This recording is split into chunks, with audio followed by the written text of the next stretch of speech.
다시 말하면 30절 말씀에 보시는 것처럼 어떤 재물을 놓고 어떤 음식을 놓고 먹기 전에 하나님 앞에 감사의 기도를 드리는데, 하나님 앞에 감사 기도를 드리는데 어떤 사람이 보니까 저거는 우상 재물에게 바친 음식이라는 걸 알게 되면 그 사람에게 욕을 얻어먹게 되지 않겠냐, 비방을 받게 되지 않겠냐. 그러면 그 음식을 먹지 않으면 그만이지, 굳이 고기 먹고 싶다 해서 먹고서는 비방을 받을 이유는 없다라는 것입니다.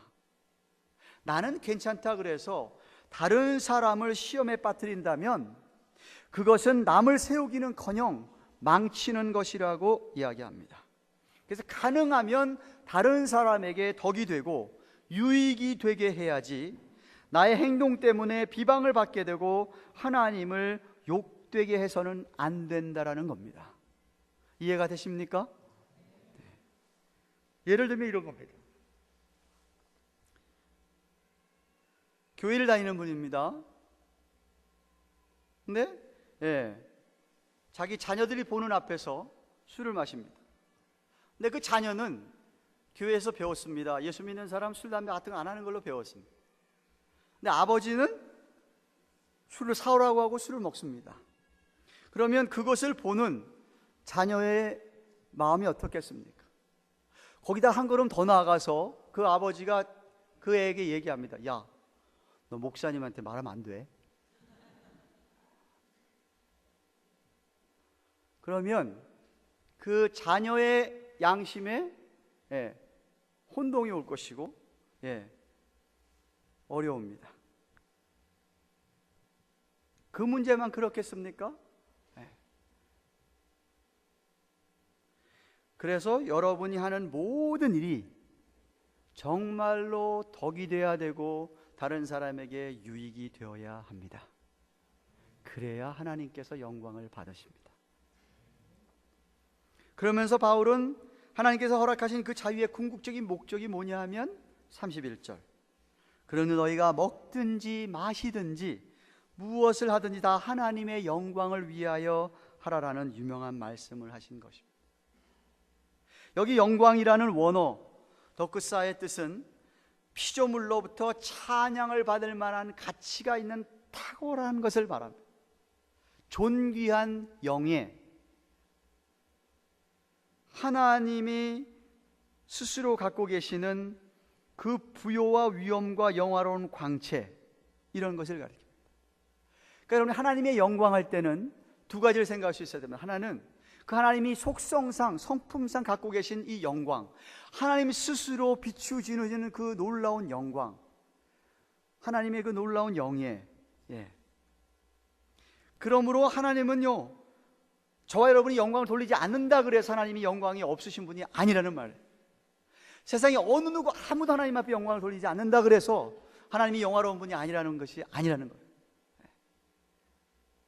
모든 만물이 창조되기 이전에 스스로 영광스러운 분으로 존재하고 계셨습니다. 우리 하나님이. 그러면서도 피조물들이 그 영광스러운 하나님께 영광을 돌릴 수가 있습니다. 시편 29편 1절 2절에 너희 권능 있는 자들아 영광과 능력을 여호와께 돌리고 돌릴지어다. 여호와 이름에 합당한 영광을 돌리며 거룩한 옷을 입고 여호와께 경배할지니라 그랬습니다. 여호와 이름에 합당한, 다시 말해 영광의 하나님에게 합당한 영광을 돌려드리고, 그리고 거룩한 옷을 입고 더러운 옷을 벗어버리고, 신약의 에베소의 언어로 표현하면 거룩한 옷을 입고서는 하나님께 경배, 영광 돌린다. 영광 자체이신 하나님께 우리가 영광 돌린다 해서 하나님의 영광이 더해지는 건 아닙니다.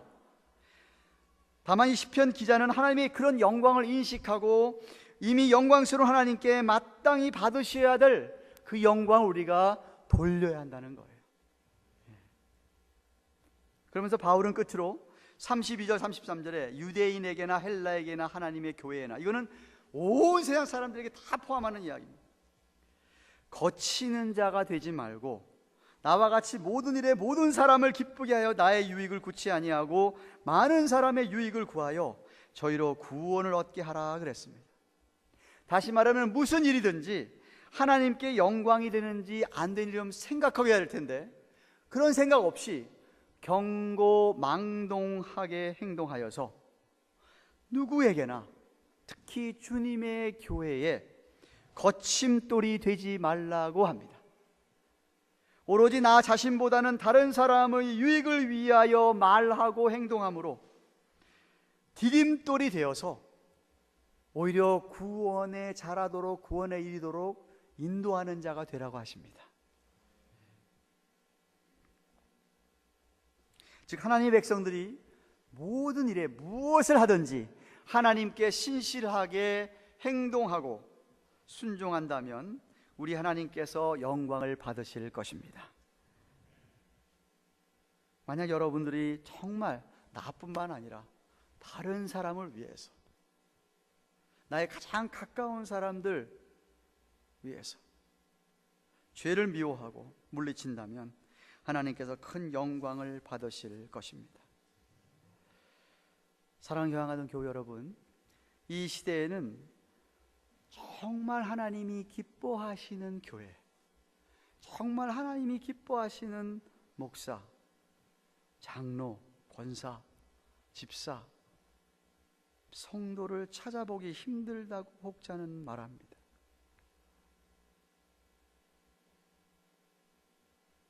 사람의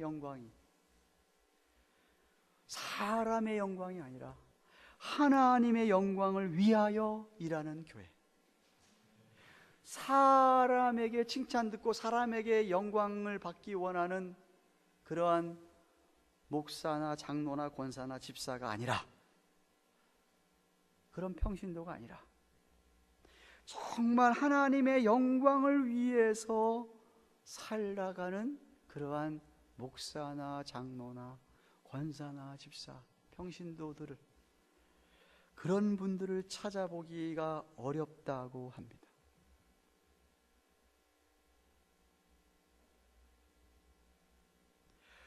사도 바울이 그래서 외치는 거예요.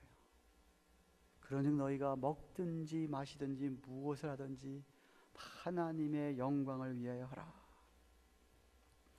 물론 오늘 이 말씀의 문맥은 제가 앞서 길게 설명했듯이 우상 신전에 있는 재물을, 음식을 마음대로 자유롭다고 먹는 사람에 대하여서 주시는 말씀이지만,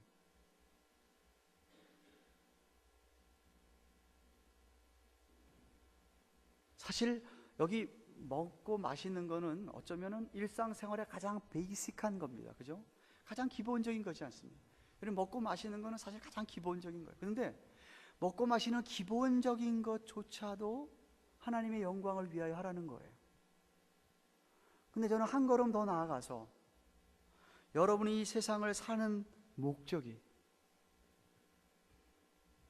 여러분이 인생을 사는 목적이 우리 웨스트민스터 신앙 고백서 제1조가 얘기하는 것처럼 제1되는 목적에 부합하게 살고 계시다는 말입니다.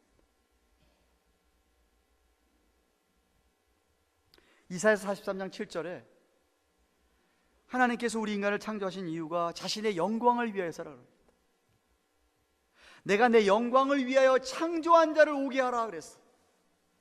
하나님이 저와 여러분을 창조한 이유는, 하나님이 저와 여러분이 영생을 주신 이유는 뭐냐면 하나님 영광을 위하여서 그랬어요. 생명을 주셨어요. 그 이사야서 43장 21절에는 내가 나를 위하여 지은 자, 나를 위하여 지었으니 나의 찬송을 부르게 하려 합니다. 하나님께서 여러분을 지으신 이유가 뭐냐 하면 하나님 여러분을 통해서 찬송을 받으시기 원해서 그래요. 찬양을 받으시기 위해서, 여러분의 삶을 통해서. 그래서 이 목적을 가진 인생이라고 한다면 정말 여러분이 하는 어떤 행동이든지 어떤 일이든지 그의 궁극적인 목적도 하나님의 영광을 위하여서야 합니다. 도대체 왜 먹고 사십니까? 왜 일하십니까? 왜 어떤 행동을 하십니까? 라고 어떤 사람이 여러분의 그 동기를 물을 때에, 그 모티브를 물을 때에 여러분이 다 하나님의 영광을 위해서 그렇습니다 라고 여러분이 자신 있게 말할 수 있습니까?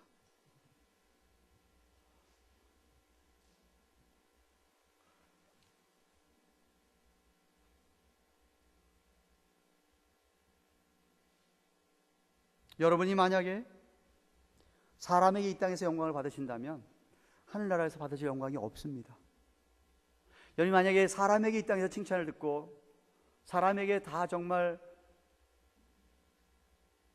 받는다면 하늘나라에서 받을 게 없어요.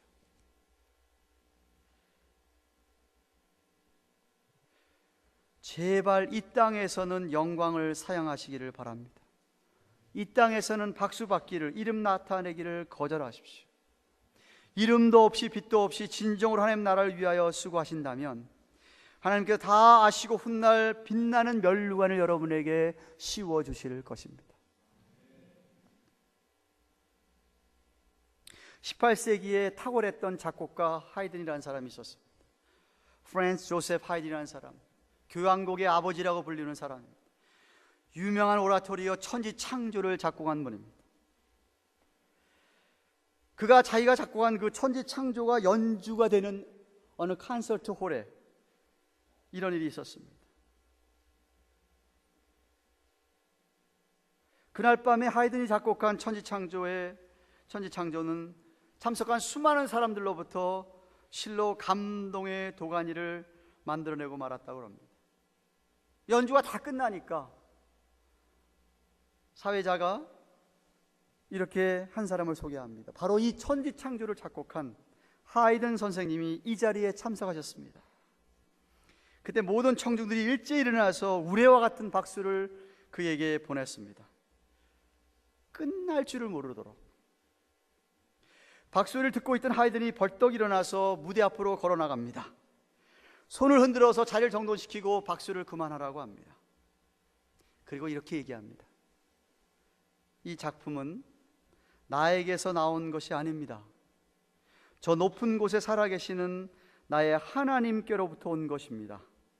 이날 밤에 나에게 보낸 여러분의 찬사와 박수를 모두 하나님께 다시 되돌려 보내야 합니다 라고 했다고 합니다. 참 어떤 분들은 사람을 의식하고 사람 눈치만 보고 사람들에게만 인정받으면 된다고 생각을 하고 일하는 분들 계십니다. 정말 코람되어 하나님을 상대하시기를 축원합니다. 하나님 앞에서 일을 하셔야지. 하나님이 나를 어떻게 보시는가를 보고 일을 하셔야지. 그걸 보고 말을 하셔야지. 성경에는 하나님의 영광을 돌릴 수 있는 구체적이고 실제적인 예들이 몇 가지 기록되어 있었습니다. 여호수아서 7장 19절에 보면 여호수아가 아간에게 이르되 내 아들아 청하노라 이스라엘 하나님 여호와께 영광을 돌려 그 앞에 자복하고 내 행한 일을 내게 구하라 그 일을 내게 숨기지 말라 그랬어. 여호수아가 가나안 땅을 정복하기 시작하면서 승승장구합니다. 그 철벽 같은 여리고성이 하나님이 주신 말씀대로 했더니 그냥 무너져 버렸습니다. 근데 그 다음에 진격하려는 곳에는 여리고성과는 비교 안 되는 아주 초라한 작은 아이라는 성이었습니다. 그래서 여호수아가 전 군대를 가지 아니하고 그저 얼마만 떼어보내서 가서 치라고 그랬습니다. 그런데 이게 웬일입니까? 그 전쟁에서 지고 말았습니다. 그때 하나님께서 여호수아에게 가르쳐 줍니다. 너희 진중에 죄를 지은 사람입니다. 아간을 가르쳐 주셨습니다. 그래서 여호수아가 얘기하는 거예요. 아간을 불러놓고 얘기하는 거예요. 너가 뭔 죄를 졌냐? 나한테 고해라. 하나님께 고해라. 하나님이 영광을 받으실 것이다. 그랬어요. 무슨 죄 졌죠? 물건을 꼽을 쳤어요. 하나님의 것을 하지 말라고 한 걸 꼽을 쳤어요. 그 죄 때문에 아이성의 패배를 체험했습니다. 그런데도 불구하고 내게 구하라, 자백하라. 하나님께서 영광을 받으신다 그랬습니다. 여러분, 우리가 우리 죄를 자백하고 회개할 때 하나님께서 영광을 받으십니다. 그리고 로마서 4장 20절에 보면 믿음이 없어 하나님의 약속을 의심치 않고 믿음에 견고하여져서 하나님께 영광을 돌리며, 아브라함 얘기를 하신 겁니다. 아브라함은 믿음이 있었는데 갈 바를 알지 못하고, 이거는 수백 마일, 한 600마일도 넘는 지역에 자기가 정말 이 하란 땅에서, 우르 땅이죠, 우르 땅에서 너무 잘 살고 있습니다. 당대 아브라함만한 부자가 없었습니다. 온 가족을 거느리면서. 근데 어느 날 하나님이 나타나셔서 정리하고 하나님이 지시하는 땅으로 알았을 때에 아브라함은 한마디 물음도 없이 다 챙기고 그 먼 길을 떠났습니다.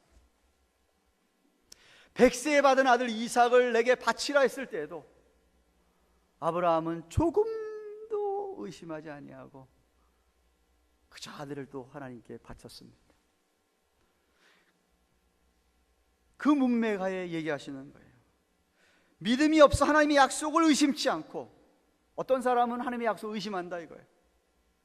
그런데 약속을 의심하지 않고 믿음에 견고해져서 stand firm, 이런 소리. 좌로나 우로나 치우치지 않는 거예요. 지조가 있는 믿음이에요. 절개가 있는 믿음이에요. 믿음에 견고해져서 하나님께 영광을 돌리라 그랬어요. 여러분의 믿음이 흔들리지 않는 믿음, 하나님의 약속의 말씀을 온전히 신뢰하는 믿음이라면 그 믿음을 통하여서 하나님, 믿음을 보시고 하나님께서 영광을 받으십니다.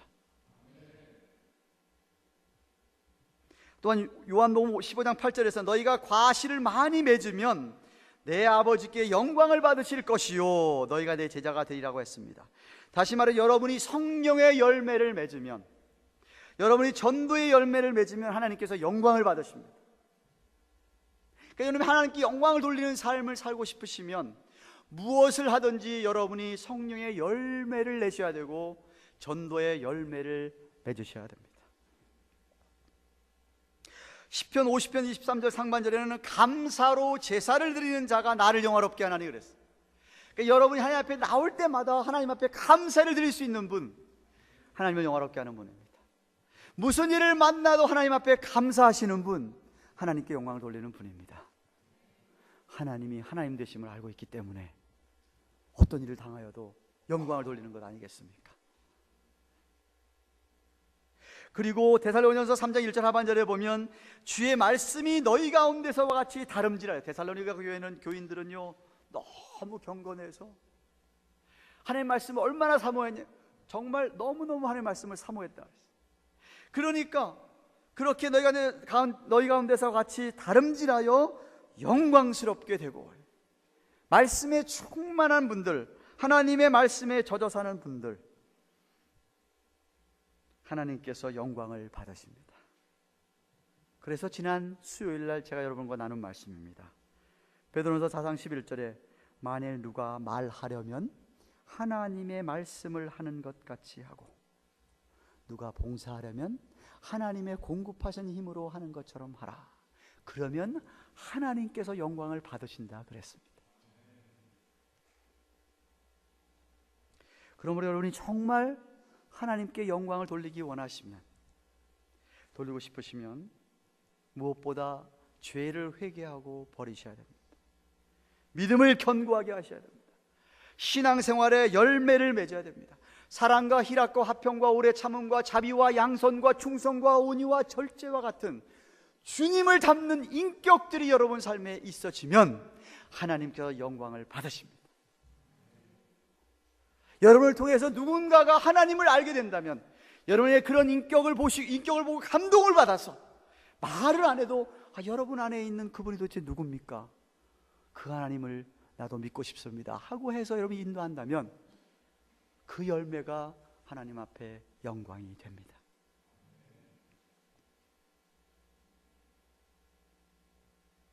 무슨 일을 하든지 늘 감사하신다면, 하나님 말씀에 젖어 사시면서 말을 하면 이건 하나님 말씀하는 것처럼 하고, 일을 하면 하나님 주신 힘으로 하는 것 같이 하는, 그러면 하나님께서 여러분 통하여서 큰 영광을 받으십니다. 그런 놀라운 애가 여러분 자신과 가정에 넘치기를 축원합니다. 사랑하는 여러분, 2013년 첫 주일입니다. 하나님의 뜻이면, 하나님이 데려가시면 할 수 없지만 올해 하나님의 뜻이면 우리 앞에 51주가 더 남아 있습니다. 모든 사람에게 똑같이 1년 52주, 하루 24시간이 주어졌습니다. 여러분에게 주어진 시간들, 여러분에게 주어진 일들 어떻게 감당하시겠습니까? 작년보다는 좀 뭔가 영적으로 좀 나아져야 하지 않겠습니까? 작년에 여러분이 하나님께 돌린 영광이 있다고 한다면 올해는 그보다는 더 많은, 더 큰 영광을 돌려드려야 하지 않겠습니까? 그래서 올해 말이 끝날 때 주님께서 결산하시고 할 때에는 좀 떳떳하게, 그래도 주님, 제가 올해 안에 한 목사님께서 신년 첫 주일날 주신 말씀을 가슴 깊이 새기고, 아니 우리 교회에 딱 들어오면은 저 위에 있는 다 하나님의 영광을 하라는 말씀을 내가 깊이 기억하고, 무슨 일이라든지 심지어 뭘 하나 먹더라도 뭘 하나 마시더라도 하나님의 영광을 위하여서 했습니다 라고 말할 수 있는 여러분 되시기를 축원합니다. 어찌하든지 우리 모두는 올 한 해 교회를 섬기며 가정을 섬길 때 하나님의 영광을 위하여, 하나님께 영광을 돌리기 위하여 최선을 다할 수 있기를 바랍니다. 놀라운 영광을 사모하시기를 바랍니다. 아니, 그 하나님의 영광과 함께 사십시오. 저는 그 영광이 우리의 이 새 예배당 안에, 최배 예배당 위에 충만하기를 원합니다. 그 영광 위하여 하나님께서 이 새 예배당에 하나님의 백성들로 가득 차기를 바랍니다. 또 여러분 개인적으로 무슨 일을 하시든지 다 하나님의 영광을 위하여 죽게 하듯 하시기를 바랍니다. 학생들은 공부할 때 공부를 왜 하세요? 뭐 때문에 하세요? 하나님의 영광을 위하여 공부하시고, 가정주부가 가사를 돌볼 때, 직장인이 직장에서 맡은 일을 할 때, 사업체 하시는 분들이, 사업체를 운영하는 고용주들이 사업을 운영하시든지, 여러분이 어디서 무엇을 하시든지 다 하나님의 영광을 위해, 우리 주님의 이름을 영화롭게 하기 위하여 하시기를 바랍니다. 그렇지 않고 반대로 아까 혹자가 얘기했다고 하듯이 여러분 때문에 하나님의 영광이 가리워진 일이 없기를 바랍니다. 절대 주님의 이름을 여러분 때문에 욕되게 하지 마십시오. 절대 여러분 때문에 경양 가든 교회 이름을 욕되게 하지 마십시오. 제발 여러분 때문에 한 목사 이름 욕되게 하지 마십시오. Please. 여러분은 하나님의 영광 위하여서 그렇게 올 한 해, 아니 남은 여생이 하나님 앞에 그렇게 사시기를 주님의 이름으로 축원합니다. 기도하십시다. 주신 말씀 생각하며, 하나님 정말 무엇을 하든지 다 하나님 영광을 위하기를 소원합니다. 죄가 있으면 깨닫게 해주셔서 회개하고 살게 하시고 돌아서게 하여 주시고, 정말 믿음에 견고하여져서 많은 과실을 맺는, 무슨 일을 만나도 감사를 드리는 말씀의 저저 삶으로 말미암아 말하든지 행동하든지 하나님 말씀, 하나님의 주신 힘으로 하는 것처럼 우리의 삶 자체가 온통 그런 삶이 되게 도와주셔서 정말 하나님이 나를 인하여서 기뻐하고, 내 가정을 인해서 기뻐하고, 내 교회를 인해서 하나님이 기뻐하고 큰 영광을 받아 주시옵소서. 한번 같이 간절히 통성으로 기도하시기 바랍니다. 기도하겠습니다. 고마우신 하나님 아버지, 감사합니다. 2013년 첫 신년 감사 주일 맞이해서 고린도전서 10장 23절부터 마지막 33절까지 차례가운데 특별히 31절 말씀을 중심으로 나누었습니다. 먹든지 마시든지 무슨 일을 하든지 다 하나님의 영광을 위하여 하라 라고 하신 말씀을 받았습니다. 하나님, 그렇습니다. 우리가 일상생활조차 해서도, 아니 우리가 행하는 모든 삶의 궁극적인 목적이 하나님의 영광 위하여서 되도록 축복하여 주시옵소서. 주님의 기쁨이 되기 원하옵니다. 주님이 참으로 우리를 보시고 기뻐하시며 영광을 받으시기를 소원합니다. 죄가 있으면 즉각 회개하고 돌아서게 하시고, 믿음에 견고해져서 좌로나 우노라 치우치거나 흔들리지 않게 하시고, 약속의 말씀을 붙들게 하시고, 믿음의 열매를, 성령의 열매를, 전도의 열매를 우리의 삶에서 주님의 인격이 나타나게 하시고, 아버지 하나님이여, 아버지 하나님이여, 아버지 하나님이여, 말씀에 젖어 살면서 감사로 제사를 드리며, 아버지 하나님이여, 말하면 하나님 말씀하는 것 같이 하고, 일할 때는 주님으로 하는 것 같은 우리의 그런 삶으로 말미암아 하나님께서 홀로 영광을 받으시고 사람의 영광을 개의치 아니하고 정말 주님의 영광이 높이 드러나는 우리의 삶이 되도록 축복하여 주시옵소서. 영광을 받으시옵소서. 예수님의 이름으로 간절히 기도드리옵나이다. 아멘. 주신 말씀 생각